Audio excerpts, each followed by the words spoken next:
ஏன்னா மனிதர்கள் வளருவதற்கு புத்தகங்களைப் போல உதவி செய்யக்கூடிய நண்பர்கள் வேறு யாரும் இருக்க முடியாது. காரணம், நீங்கள் அறிந்திராத உலகத்தை உங்களுக்கு அறிமுகப்படுத்தக்கூடிய வலிமை புத்தகங்களுக்கு தான் உண்டு. இப்போது யூதர்கள்னா யாரு என்ன ஏதுன்னு எனக்கு புரியாது. பா ராகவன் அவர்கள் எழுதிய புத்தகத்தை எடுத்து படிச்சா A to Z அவர்கள் யாரு என்ன நடக்கிறது அப்படிங்கறத என்னால புரிஞ்சுக்க முடியும். நான் எல்லா ஊருக்கும் என்னால பயணம் பண்ண முடியாது. எஸ்ரா அவர்கள் எழுதி இருக்கிற அவருடைய பயண கட்டுரைகளை எல்லாம் பார்க்கிற போது, இப்படியெல்லாம் மக்கள் இருக்கிறார்கள், என்னால் ஒரே காலத்தில் பயணிக்க முடியவில்லை என்றாலும் எஸ்ரா மகேஷனுடைய புத்தகங்கள் என்னை வெவ்வேறு இடங்களுக்கு அழைத்துக் கொண்டு போய்விடுகின்றன. வாழ்க்கையில் நான் வளர வேண்டும் என்று நினைத்தாலும் சில தேக்கங்கள் வருகிற போது நான் எப்படி வளர்வது என்பதை இன்னும் உதயமூர்த்தியின் எழுத்துக்கள் கற்றுக் கொடுத்துக் கொண்டிருக்கின்றன. எனவே புத்தகங்களும் எழுத்துக்களும் நமக்கு செய்யக்கூடிய நன்மையை உலகத்தில் வேறு யாரும் செய்துவிட முடியாது. கார்ல் மார்க்ஸினுடைய ஒரு புத்தகம் இன்னும் உலகத்தை கலக்கிக் கொண்டிருக்கிறது. எனவே எழுத்து, பாரதியின் எழுத்து, பாரதியின் பாடல், பாரதியின் சிந்தனை, இவையெல்லாம் இன்னும் மனிதர்களை உயிரோடு வைத்துக் கொண்டே இருக்கிறது. சுஜாதா எழுதுகிறார், திருவள்ளுவரை பற்றி ஒரு வார்த்தை எழுதுகிறார். சுஜாதா தனக்கே உரிய ஸ்டைல் எழுதுகிறார். இந்த மனிதர் 2000 ஆண்டுகளாக யார் வந்தாலும் அவரோடு கை குலுக்குவதற்கு ஒரு கருத்து வைத்திருக்கிறார். இந்த மனிதர் 2000 ஆண்டுகளாக யார் வந்தாலும் அவர்களோடு கை குலுக்குவதற்கு ஒரு கருத்தை வைத்திருக்கிறார். எவ்வளவு அழகான ஒரு பாராட்டு சுஜாதா திருவள்ளுவருக்கு கொடுத்திருக்கிறார். எனவே ஒவ்வொருவருடைய எழுத்திலே ஒவ்வொரு வீரியம் இருக்கிறது. ஜெயகாந்தன் தன்னுடைய எழுத்துக்களின் மூலம் ஒரு மிகப்பெரிய மாற்றத்தை இந்த உலகத்திலே கொண்டு வந்தவர்.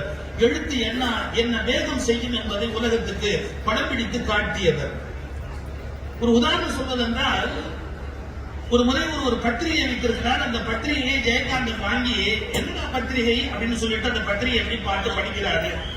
அதுல என்ன எழுதியிருந்தா, ஒரு ஊரில் ஒரு வேசி இருந்தாள் என்று கதையை ஆரம்பிக்கிறார் ஒருத்தர். ஒரு ஊரில் ஒரு வேசி இருந்தாள் என்று கதையை ஆரம்பித்த உடனே ஜெயகாந்தன் சொல்லுகிறார், என்னடா எழுதுகிறான் இவன், ஒரு ஊரில் ஒரு பெண் இருந்தாள், அவளை 50 ஆண்கள் வேசியாக வைத்திருந்தார்கள் என்றுதான் எழுத வேண்டுமே ஒழிய ஒரு வேசி இருந்தாள் என்று எழுதலாமா? ஜெயகாந்தன் அதை படித்த மாத்திரத்தில் ஒரு கேள்வி கேட்கிறார். ஒரு ஊரில் ஒரு பெண் இருந்தாள் என்பதுதான் உண்மை, அவனை ஆண்கள் தான் வேசி ஆக்கினார்கள், இதை புரிந்து கொள்ள வேண்டும். 50 ஆண்கள் அவனை வேசி ஆக்கினார்கள் என்றல்லவா எழுதியிருக்க வேண்டும். இப்படி சிந்தித்த ஒவ்வொருவருடைய சிந்தனைகளையும் எழுத்துக்களையும் பேச்சுக்களையும் நாம் படித்து ரசித்து அனுபவித்து உணர வேண்டும். அது யாருடைய புத்தகம் என்பதை பற்றியெல்லாம் biased thinking, one sided thinking, polarisation. What is that polarisation? ஒரு துருவத்தில் போய் நின்று கொண்டு நான் இத்தகைய எண்ணங்களுடைய புத்தகங்களையே படிப்பேன், முதலாளித்துவம் பேசுகிற புத்தகங்களைத்தான் படிப்பேன், கம்யூனிசம் பேசுகிற புத்தகங்களைத்தான் படிப்பேன், என் மதம் சார்ந்த புத்தகங்களைத்தான் படிப்பேன் என்று போலரைசேஷன். ஒரு துருவத்தில் போய் ஒரு துருவ பனிக்கரணியை போல பல பேர் முட்டாள்களாகிவிட்டார்கள். நீங்கள் துருவங்களில் வாழ முடியாது. துருவங்களில் பனிக்கட்டிகள் இருக்கும், ஒரு சில பனிக்கரடிகள் இருக்கும். துருவங்களில் மனிதர்களால் வாழ முடியாது. பூமியின் மத்தியில் தான் நம்மால் வாழ முடியும். அதுபோல் எந்த கருத்தின் ஓரத்தில் மனிதனால் வாழ்ந்துவிட முடியாது. நடுவில் இருக்கிற கருத்தின் மூலம்தான் இந்த உலகத்தில் மனிதர்கள் மிக நன்றான ஒரு வாழ்க்கையை வாழ முடியும். நீங்க யோசிக்கலாம், இப்ப சின்னதா ஒருத்தர் ஒரு வேட்கையை வச்சுட்டு உட்கார்ந்து பாரு, யார் இருந்தாலும் மகனே கவலைப்படாது அப்படின்னு விபூதியை பூசி விட்டு நீ கவலைப்படாது என்றார். அவரை ஊரை ஏமாற்றினாலும் குறை சொல்லலாம். ஆனா ஒண்ணு புரிஞ்சுக்கணும், ஆறுதலை தேடி அடைகிற மனதுக்கு அன்பு காட்டுவதற்கு ஒரு வலிமையான சொல்லை ஒருவனால் சொல்ல முடிகிறது என்றால் அவன் ஊரின் ஓரத்தில் இருந்து விட்டு போவதால் நமக்கு ஒன்றும் நஷ்டமில்லை. ஆனால் மறந்து விடாதீர்கள், அதே வேப்பிலையை ஒரு 1000 கோடியாக ஒருவன் மாற்றினால், அதே வேப்பிலையை ஒருவன் 1000 கோடியாக மாற்றினால் அவன் சமூகத்தை கொள்ளையடிக்கிறான் என்று அவன் குற்றவாளி பட்டியலில் கைது செய்யப்பட வேண்டியவன். நீ மனிதர்கள் மனத்தில் நம்பிக்கையை விதைப்பதற்கு நீ வேப்பிலையை பயன்படுத்தினால் எங்களுக்கு ஆட்சேபனை இல்லை. அந்த நம்பிக்கையை சுரண்டி உன்னை கோடீஸ்வரனாக ஆக்கினால் உன்னை மன்னிக்க முடியாது. இந்த வித்தியாசம் மனிதர்களுக்கு புரியவில்லையே. கையிலே வேப்பிலை வைத்திருக்கிற எல்லோரும் தேச துரோகி அல்ல, அதை கோடிகளாக மாற்றுகிறவன் தேச துரோகி. நான் எதற்காக சொல்லுகிறேன், சிந்திக்கிற முறையில் தான் நீங்கள் படிக்கிற விஷயங்கள் உங்களை வாழ்க்கையில் மாற்றி அமைக்க முடியும். 2000 ஆண்டுக்கு முன்பு திருக்குறள் இருந்தது. அன்று படித்த போது அதனுடைய பொருள் வேறு, இன்று படிக்கிற போது அதனுடைய பொருள் வேறு. எனக்கு சொல்லிக் கொடுக்கிற போது தமிழாசிரியர் எப்படி சொல்லிக் கொடுத்தார், நெருங்கல் உளன் ஒருவன் இன்றில்லை என்னும் பெருமை உடைத்து இவ்வுலகு என்பதை நிலையாமை தத்துவத்தை புரிய வைப்பது என்று சொல்லிக் கொடுத்தார். நிலையாமை என்றால் என்ன? நேற்று இருந்த ஒருவன் இன்றைக்கு இல்லாமல் போய்விட்டார், அது இந்த உலகத்துக்கு பெருமை. இது நம்ப முடியுமா? மற்ற செத்து போறது பெருமையா? நான் ஒரு வீட்டுக்கு போறேன், வீட்டுல ஒரு படம் மாட்டிருக்கு, படத்தை தொங்க விட்டுருக்கிறான். அவரையே தொங்க விடணும்னு ஆசை, முடியல, படத்தை யாரு தொங்க விடணும்னு தொங்க விட்டுருக்கிறார். அவருக்கு ஒரு மாலை போட்டிருக்கிறார், அவருக்கு கீழே எழுதியிருக்கிறார் தோற்றம் 1900 சில்லறை, மறைவு 1900 சில்லறை. என்ன சில்லறை சேர்க்கறதுக்குன்னே பிறந்து வாழ்ந்தார். தோற்றம் 1900 சில்லறை, மறைவு 1900 சில்லறை. அதுக்கு மட்டும் இல்ல, ஒரு கொத்து ஊதுபத்தி குத்தி வச்சிருக்கிறார். அந்த ஊதுவத்தி எப்படின்னா, செத்தவன் தான் ஊதுவத்தியை சகிச்சுக்க முடியுமே ஒழிய உயிரோடு இருக்கிறவங்க சகிச்சுக்கக்கூடிய வாசனையே கிடையாது. செத்தவன் பிராண்ட் ஊதுவத்தினே ஒண்ணு வச்சிருக்கிறார். அந்த ஊதுவத்தியை குத்தி வச்சிருக்கிறார். நான் கேட்கிறேன், யாரு அப்படின்னு. எங்க வீட்டுல பெரியவர், அப்புறம் பிறந்தாரு, அப்புறம் வளர்ந்தாரு, கல்யாணம் பண்ணாரு, அப்புறம் செத்துட்டாரு. அவர் இந்த ஊருக்கு பண்ண நன்மை ஒரே ஒரு நன்மை, செத்துறது தான். இந்த ஊருக்கு போனார் பாருங்க, அதுதான் உலகத்துக்கு பண்ண பெரிய நன்மைங்க. இப்ப நீங்க சிரிச்சீங்களே, அந்த திருக்குறளுக்கு அப்படி அர்த்தம் பண்ணா அதே தான் அர்த்தம். நெருங்கல் உளன் ஒருவன் இன்று இல்லை என்னும், நேற்றைக்கு இருந்தவன் இன்றைக்கு இல்லை என்னும் பெருமை உடைத்து இவ்வுலகு. அந்த என்ன சார் பெருமை இருக்கு? நேற்றுக்கு இருந்தவர்கள் செத்துக்கிட்டான்னு சொல்றதுல என்ன பெருமை இருக்கு? இப்ப வாடிக்கையராக வாழ்ந்த போது அவருக்கு வாழ்க்கை பெருமையா, அவர் மரணம் அடைந்தார் என்பது பெருமையா? அப்ப திருவள்ளுவர் அப்படி எழுதுவார, நெருங்கல் உளன் ஒருவன் இன்றில்லை என்னும் பெருமை உடைத்து இவ்வுலகுன்னா அதை எப்படி அர்த்தம் பண்ணணும்? நம்புகிறீர்களா? இல்லை.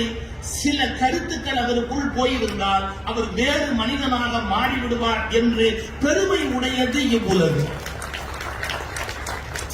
நீங்க சரியா புரிஞ்சுக்கிறதுன்னு சொன்னா, துளசிதாசன் காமமுடையவரா இருந்தாரு. தன்னுடைய காமத்தை தீர்த்துக்கிறதுக்காக மனைவி வீட்டுக்கு போறேன்னு அவங்க வீட்டு மரத்துல தொங்கின மலைப்பாம்பை பிடிச்சு வீட்டுக்குள்ள குதிச்சு மனைவி முன்னாடி போய் நின்று, நான் உன் மேல அவ்வளவு கொள்ள ஆசை வச்சிருக்கிறேன் அப்படின்னு பேசினாரு. இதை எதிர்பார்த்துதான் எல்லா பெண்களுமே உலகத்துல வாழ்றாங்க. இது மாதிரி ஒரு டயலாக்ல ஆம்பளை டெய்லி விடணும், நான் உன் மேல உயிரையே வச்சிருக்கிறேன், அப்பதான் அவங்க அதை எடுக்க முடியும். எது? அந்த உயிரை உன் மேல உயிரையே வச்சிருக்கிறேன் அப்படின்னு சொல்லணும்னு எதிர்பார்க்கிறாங்க. நல்ல கவனிங்க, அவ்வளவு மோகத்துல வந்து நிக்கிறார் துளசிதாசன். அந்த அம்மா ஒரு கேள்வி கேட்டா, உனக்கு அறிவு இருக்கு? நாளைக்கு இறந்து போனா எலும்பும் கூடுமா கொண்டு போய் அடுப்புல வைக்க போற இந்த உடம்பை பத்தி உனக்கு அவ்வளவு காரணம் இருக்கு, அதை விட நீ நிரந்தரத்தை பத்தி சிந்திக்க மாட்டியா அப்படின்னு ஒரு கேள்வி கேட்டா பாருங்க. பெர்மனன்சிங்கிறத பத்தி யோசிக்க மாட்டியா அப்படிங்கிற ஒரு கேள்வி கேட்டா பாருங்க. படின்னு துளசிதாசன் மாறினாரு, அவருக்கு ஞானம் பிறந்தது, வெளியே வந்தாரு. நெருங்கல் உளன் ஒருவன் இன்று இல்லை என்னும் பெருமை உடைத்து இவ்வுலகு. அப்படி அர்த்தம் பண்ண. நீங்க யாரையுமே நேற்றுக்கு பார்த்த மாதிரி இன்னைக்கு அவர் இருப்பாரு ஜட்ஜ் பண்ணாதீங்க. ஓஷோ கிட்ட ஒருத்த கேட்கிறான், நீ ஒரு 3 வருஷத்துக்கு முன்னாடி பேசும்போது அப்படி சொன்ன, இப்ப நீ வேற மாதிரி சொல்ற. ஆமா, are you not contradicting yourself? ஒன்னு நீயே மாத்தி பேசுறியே, are you not contradicting yourself அப்படின்னு கேட்டா, of course I am contradicting myself. What is wrong in it? Osho கேட்கிறார், அது என்ன தப்பு இருக்குது அப்படின்னு கேட்கிறாரு. அவர் சொன்னா, நீ சொன்ன கருத்தை நீயே மறுத்தேன்னா என்ன மரியாதை இருக்குது?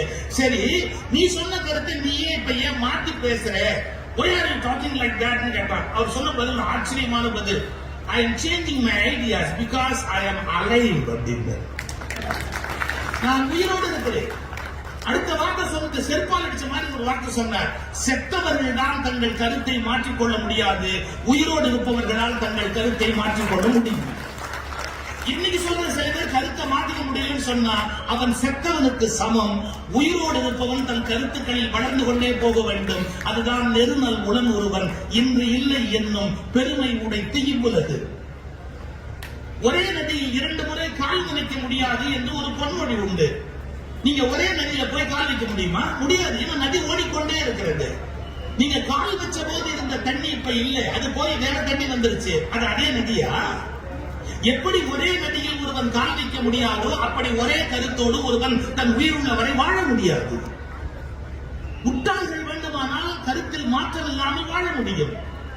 நேற்றைய நம்முடைய கருத்து தவறு என்று கண்டுபிடிக்கிற போதுதான் உண்மையான வளர்ச்சி என்பது ஒருவனுக்கு நிகழ்கிறது. நான் நேற்றுக்கு பேசுறது நான் இன்னைக்கு மாட்டு பேசுறதா அப்படின்னு கேட்டா மாட்டு பேசுறான்னு பொருள் இல்ல. நேற்றுக்கு நான் முட்டாளா இருந்தேங்கிறத ஒத்துக்கிறேன். அறிதோறும் அறியாமை கண்டற்றார் திருவள்ளுவர். நான் முட்டாளா இருந்திருக்கிற ஒரு காலகட்டத்தில் முட்டாள் இருந்து அறிவாளி ஆகிறேன், அறிவாளி இருந்து ஞானி ஆகிறேன், ஞானியில இருந்து தெய்வம் ஆகிறேன். அது ஒரு பயணம், வாழ்க்கை ஒரு பயணம். அது தேங்கிய குட்டை அல்ல. அதுக்கு என்ன வழி இருக்கிறது அப்படின்னா கற்பதும் கற்ற வழி நிற்பதும் என்று திருவள்ளுவர் கற்றுக் கொடுத்தார். கற்க கசடு கற்பவை கற்ற பின் நிற்க அதற்கு தக படி படிச்சத உள்ள வாங்கு அப்புறமா அது வழியா நின்னுப்பாரு அப்படின்னு மன்னிச்சுக்குங்க. திருப்பூர்ல இப்ப நிறைய பேர் புத்தகம் வாங்குனீங்கன்னு பாராட்டுறாங்க, சொன்னாங்க. எனக்கு மகிழ்ச்சியா இருக்கு. படிக்கிற பொறுமை நமக்கு ரொம்ப குறைச்சல். ஒரு சின்ன எக்ஸாம்பிள் சொல்றேன். ஒரு தடவை நான் முதல் தடவையா 30 வருஷத்துக்கு முன்னாடி அமெரிக்கன் எம்பசில விசா வாங்குறதுக்காக போறேன். அமெரிக்கன் எம்பசில விசா வாங்குறதுக்கு போகும்போது என்னுடைய பயோடேட்டா ஃபுல்லா கம்ப்ளீட்டா பிரிண்ட் பண்ணி பல இடங்கள்ல நான் பேசினது அதெல்லாம் அடையாளம் போட்டு as a speaker I am going to America அப்படிங்கிறதுக்கு எஸ்டாப்ளிஷ் பண்றதுக்கான ஒரு ப்ரூஃப். அந்த ப்ரூஃப் ஒரு ப்ரோஷர் மாதிரி போட்டு அந்த இன்டர்வியூ பண்ற ஆபீசர், அந்த விசா கொடுக்குற ஆபீசருக்கு நான் கொடுக்குறேன். சார் நீங்க நம்புங்க, பொறுமையா முதல் வரியிலிருந்து கடைசி வரி வரைக்கும் அது 5 பக்கம் இருக்கு. 5 பக்கத்தை முழுசா நிதானமா படிச்சான். அவன் தான் ஆபீசர். முதல் பக்கத்தை பார்த்துட்டு அப்படியே 6வது பக்கத்தை பார்த்துட்டு அப்படியே 5வது பக்கத்தை பார்த்தா என்ன ஆகுங்கிறது தெரியாது. முதல் வரியிலிருந்து 5வது பக்கம் வரைக்கும் எல்லாத்தையும் முழுக்க பார்த்துட்டு இப்படி என்ன பார்த்து ஒரு கேள்வி கேட்டான். ஆர் யூ சோ ஃபேமஸ் அப்படின்னா அடுத்த செகண்ட் உள்ள அந்த எம்பசில தமிழர் ஒருத்தர் வேலை பார்க்கிறாரு. அவரை அப்படி கூப்பிட்டு is very famous in Tamil Nadu அப்படின்னு.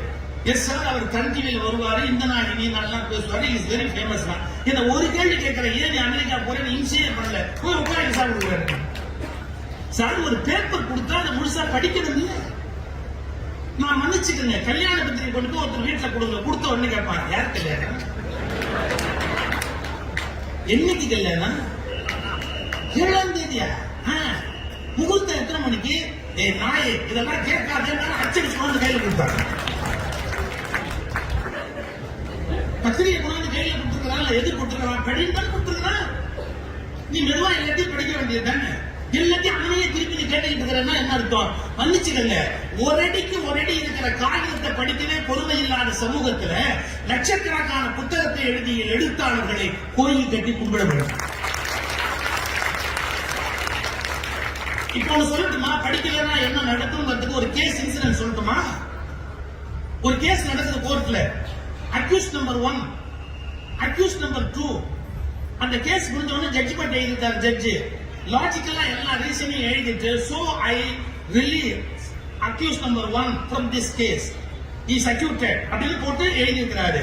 லாஸ்ட் பேரா, அந்த லாஸ்ட் பேராவை ஜெயிலுக்கு அனுப்பிச்ச போது இது பாருங்க, so I release accused number 1 அப்படிங்கறத படிச்சிட்டு ஜெயிலர் accused number 1 ரிலீஸ் பண்ணிட்டாரு. அதுக்கப்புறம் ஒரு பேராகிராஃப் எழுதி இருக்கிறாரு, அதை அவர் படிக்கல. accused number 2 உள்ள இருக்கிறாரு. அக்யூஸ் நம்பர் 2 உள்ள இருக்கிறாருன்னு தெரிஞ்சு பல பேர் வருத்தப்பட்டு அவரை போய் பார்க்க போன மாதிரி 3-4 மாசம் கழிச்சு வேற ஒருத்தர் அவரை பார்க்க போற போது, ஏன்டா உன்னை எப்படி உள்ள வச்சாரு, எப்படி அந்த ஜட்ஜ்மெண்ட் ஆர்டர் வாங்கி பார்த்தா நீங்க நம்ப கூட மாட்டீங்க. அந்த பேராவோட எண்ணில் என்ன எழுதிக்கிறாரு ஜட்ஜ்னு கேட்டா, அக்யூஸ் நம்பர் 1க்கு நான் கொடுத்த எல்லா ஆர்குமெண்ட்டும் அக்யூஸ் நம்பர் 2க்கும் பொருந்தும். என்ன அர்த்தம்? நான் அக்யூஸ் நம்பர் 1க்கு நான் சொன்ன எல்லாமே அக்யூஸ் நம்பர் 2க்கும் பொருந்தும். So he is also released.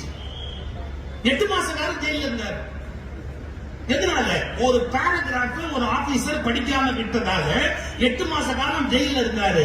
8 லட்சம் ரூபாய் காம்பன்சேஷன் கொடுத்தாங்க. இல்ல 8 லட்சம் ரூபாய் ஒரு பேரா அவர் படிக்காம போயிட்டதால 8 லட்சம் ரூபாய் காம்பன்சேஷன் கேட்டு வாங்கி 8 மாசம் எக்ஸ்ட்ரா ஜெயில இருந்திருக்காரு. அவரு வைக்கலாமா? ஒரு பேப்பர் கொடுத்தா அந்த பேப்பரை உச்சந்தலையில இருந்து உள்ளங்கால் வரைக்கும் முழுசா படிக்கணும். விட்டு விட்டா படிக்கிறது, நுனிப்புல் மேயற மாதிரி படிக்கிறது, தெரியாமையே லேசா தெரிஞ்ச விஷயத்தை பத்தி பேசுறது ஆபத்து. நீங்க எப்ப முழுசா படிக்கிற பழக்கத்தை ஏற்படுத்திக்கிறீங்களோ அப்பதான் முழுமையான ஞானத்தை பெற முடியும்.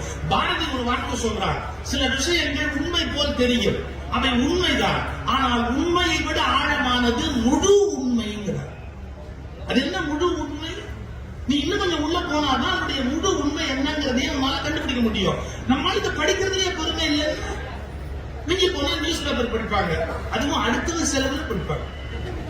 சில பேர் பஸ்ல போகும்போது பேப்பர் இப்படி வச்சிருந்தா, நாம காசு கொடுத்து பேப்பர் வாங்குறோம், அவன் கழுத்தை நம்ம தோள் மேல வச்சுக்கிறான். அவன் கழுத்தை நம்ம தோள் மேல வச்சுக்கிட்டு நம்ம கிட்ட இருக்கிற புத்தகத்தை படிக்கிறான். இதுல வேற சில பேருக்கு கங்கை ஒரு புறம் காவிரி ஒரு புறம் வேற, இதையும் சேர்த்து கங்கை காவிரி இணைப்பு திட்டத்தை நம்ம கிட்ட நிறைவேற்கிறான். அப்புறம் படிச்சுக்கிட்டே இருக்கும்போது எரிச்சல் என்ன ஆயிடுச்சு, ஒரு தடவை ஒருத்தர் இந்த மாதிரி தோல்ல சாண்டி பேப்பர் ஓசி பேப்பர் படிச்ச உடனே எரிச்சல்ல பேப்பரை மூணு உடனே அவன் கேட்டான் பாருங்க ஒரு கேள்வி, பேப்பர்ல என்ன போட்டிருக்காங்க? இவனே கேட்பான், பேப்பர்ல என்ன போட்டிருக்காங்க? இவன் எரிச்சல்ல சொன்னா ஓசி பேப்பர் படிச்சா 1 மாசம் ஜெயில்னு போட்டிருக்காங்க. அதுக்கு அவன் சொன்னா பாருங்க ஒரு பதில், எந்த மாசத்துல இருந்து இது அமலுக்கு வருதுமா? ஏன் அது வரைக்கும் படிக்கலாம் ஐடியா படிக்கணும் சார், ஆழமா படிக்கணும். அகலமா படிச்சா மட்டும் போராது, ஆழமா படிக்கணும். என்னென்ன மாதிரியான புத்தகங்கள் இருக்கோ அதை படிக்கணும். அது மட்டும் இல்ல, படிச்சு புரிஞ்சு படிப்பு கல்வியா மாறணும், கல்வி அறிவா மாறணும், அந்த அறிவு வாலறிவா மாறணும். வாலறிவுன்னு ஒரு வார்த்தை பயன்படுத்துறாரு திருவள்ளுவர், அது ஞானம்ங்கிற வட சொல்லுக்கான நல்ல மொழிபெயர்ப்பு வாலறிவு அப்படிங்கிறது. புரியுதா? நாலேஜ் அப்படிங்கிறதுக்கான மொழிபெயர்ப்பு அறிவு, ஆனா ஞானம் அப்படிங்கிற வடமொழி சொல்லுக்கான நல்ல தமிழ் மொழிபெயர்ப்பு வாலறிவு. அது ஒரு பக்கம் அப்படியே இருக்கு. நீங்க முதல்ல படிக்கணும், படிச்சது போராது, அதை கற்கணும். கற்பது வேறு, படிப்பது வேறு, வித்தியாசம் இருக்கா இல்லையா?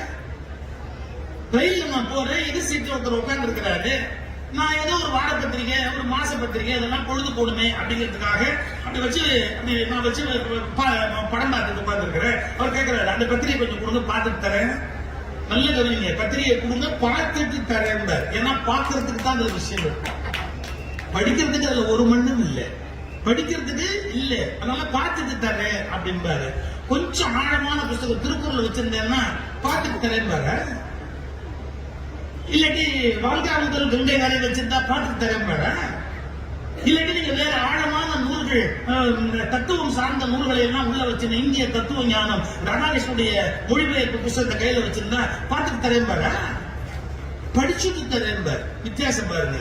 பார்த்துட்டு தரேன், படிச்சுட்டு தரேன்.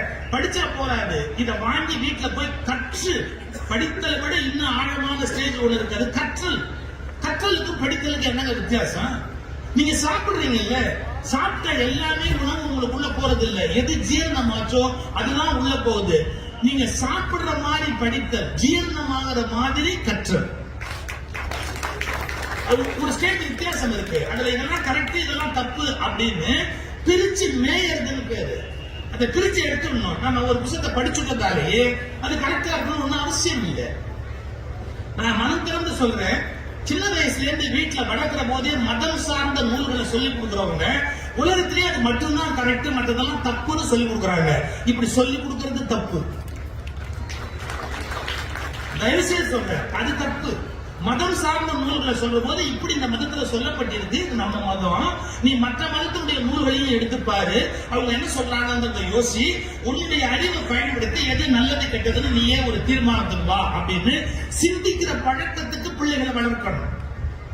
நீ முடிவு பண்ணு அப்படின்னு சிந்திக்கிற பழக்கத்துக்கு பிள்ளைகளை வளர்க்கணும். நம்ம இம்ப்ளிமெண்ட் பண்றது இல்லாட்டி என்ஃபோர்ஸ் பண்றது, திணிக்கிறது பாருங்க, அது நல்ல வகையான ஒரு பழக்கம் இல்லை. மன்னிச்சுக்கங்க, நான் எந்த தனிப்பட்ட மதத்தையும் சொல்லல. எல்லா மத குருமார்களும் இளம் பிள்ளைகளை குறிவைத்து அவர்களை சிந்திக்க முடியாதவர்கள் எப்படி ஆக்க வேண்டும் என்று விரும்புகிறார்கள் ஒழிய அவர்கள் அறிவாளியாவதற்கு சொந்தமாய் சிந்திக்க வேண்டும் என்பதை சொல்லித் தருவது இல்லை. நம்ம சொன்ன உடனே கோவப்பட்டுருவோம், ஒரு விஷயத்துல கோவப்பட்டுருவோம். ஆனா ஆழமா சிந்திச்சாதான் அதுல என்ன உண்மை என்ன பொய்ங்கிறத நம்ம கண்டுபிடிப்போம். ஒண்ணு இல்லைங்க, பழனிக்கு கும்பாபிஷேகம் ஆச்சுங்க, ஒண்ணு நம்ம ஊர்ல இருக்கிற ஒரு 4 பேர் சொல்லுவோம் ஆகம விதிப்படி அந்த கும்பாபிஷேகம் நடக்கல, ஆகம விதிக்கு மீறலாம். நல்லா தெரிஞ்சுக்கங்க, பழனி கோயில் பிரதிஷ்டையே சித்தர்களால் பண்ணப்பட்டது. அங்க இருக்கிற முருகனுடைய பேரே சித்தர்நாதன், சித்தநாதன் அப்படின்னு பேரு. அவருக்கு வேல் மயில் கிடையாது, தண்டாயுதத்தை ஊனி இருக்கிற தண்டபாணி, கௌபீனம் கட்டி இருக்கிற துறவி. அவர் ஒரு சித்தர். சித்தருக்கு ஆகம பிரதிஷ்டை கிடையாது. சித்தர்களால் பிரதிஷ்டை செய்யப்பட்டார். சித்தர்கள் பிரதிஷ்டைக்கு ஆகமமே கிடையாது. எவன் படிச்சான்? நீங்களா போய் ஒரு கோயிலை கட்டி அதுல நீங்க பிரதிஷ்டை பண்ணியிருந்தீங்கன்னா, தனி மனிதன் ஒரு கோயிலை கட்டி பிரதிஷ்டை பண்ணியிருந்தாங்கன்னா அதுக்கு ஆகமம் ரூல் செல்லுபடி ஆகும். சித்தர்களால் பிரதிஷ்டை செய்யப்பட்டதுக்கும் சமாதி கோயில்களுக்கும் ஆகமம் செல்லுபடி ஆகாது. இவன் வந்து கவலைப்பட்டானா? இதை பத்தி தனக்கு பேச தகுதி இருக்குன்னு யோசிச்சானா? அவனுக்கு என்ன தெரியும் அதை பத்தி அவன் கவலைப்படவே இல்லை. இது ஆகமத்துக்கு விரோதம், இது ஆகமத்துக்கு விரோதம், ஆகமத்துக்கு விரோதம். நீ எத்தனை ஆகமம் படிச்ச? ஒரு ஆகமத்தையாவது முழுசா படிச்சு காட்டுறாங்க. நீ முழுசா படிச்சு காட்டிட்டு பார்ப்போம். அப்ப என்ன அர்த்தம்? என்ன வேணாலும் பேசுறது. தெரியுதா தெரியலையா, படிச்சமா படிக்கலையா, அதை பத்தி கவலைப்படாம பேசுறது. சென்சேஷனல், அப்படியே உணர்ச்சியை தூண்டணும் அப்படின்னு நினைக்கிறது. மன்னிச்சுக்கங்க, நமக்கு விருப்பு வெறுப்பு இருக்கக்கூடாது. சயின்டிபிக்கா மரபுப்படி சொல்லப்பட்ட நல்ல விஷயம் எது, தீய விஷயம் எதுன்னு அதை எடுத்து படிக்கிறதுக்கு நம்ம முதல்ல பழகணும். சில விஷயங்கள் சொன்னா கான்ட்ரோவர்சி ஆகுது, ஆனா புரிஞ்சுக்கணும். கான்ட்ரோவர்சி ஆகிறதுக்கான காரணம் என்னன்னு கேட்டீங்கன்னா, பயஸ்ட் திங்கிங். திங்க் பண்ணும் போதே பயஸ்டா திங்க் பண்ணா அது கான்ட்ரோவர்சி ஆகும். எனக்கு பிடிக்குதோ பிடிக்கலையோ அதை நான் நிதானமா கவனிக்கணும். இப்போ திருப்பூர் குமரன் கொடி எடுத்தது பிரிட்டிஷ் ஆட்சி காலத்துல தவறு. இன்னைக்கு கொடி எடுத்ததுதான் ஒரு மனிதனுடைய சரியான இந்திய தேச பக்திக்கு அடையாளம். செயலை கொண்டு முடிவு செய்ய முடியாது, காலத்தின் சூழலை கொண்டு செயலை தீர்மானிக்க வேண்டி இருக்கிறது. பிரிட்டிஷ் காலத்துல எது தப்போ அது இந்த காலத்துல பெருமைக்கு உரிய ஒன்று. நான் தேச கொடியை குத்திட்டு போறேன் இல்லையா? அப்போ திருப்பூர் குமரனுடைய செயல் தவறு அப்படின்னு விமர்சிக்க முடியாது. அந்த காலகட்டத்தில் தவறு, இந்த காலகட்டத்தில் அது மிகவும் பெருமைக்குரிய விஷயம். காலத்தை பொறுத்து கருத்தின் மாற்றம் ஏற்பட்டிருக்கிறது. புரிஞ்சுக்கணுமா இல்லையா? இந்த யோசனையே நமக்கு இல்லாம ஒரு 4000 வருஷத்துக்கு முன்னாடி அதனால சொன்னதை எடுத்து வச்சுக்கிட்டு அந்த காலத்துல சொல்லிட்டாங்க, அந்த காலத்துல சொல்லிட்டாங்க, அந்த காலத்துல சொல்லிட்டாங்க அப்படின்னா காலத்தை பொறுத்ததல்ல, மாற்று சிந்தனைகளை பொறுத்து உலகம் மாறுகிறது. கல்வி அறிவாக மாறுகிற போது, படித்த படிப்பு கல்வியாகி கல்வி அறிவாக மாறுகிற போது மாற்றங்கள் நிகழ்வது என்பது தடுக்க முடியாதது.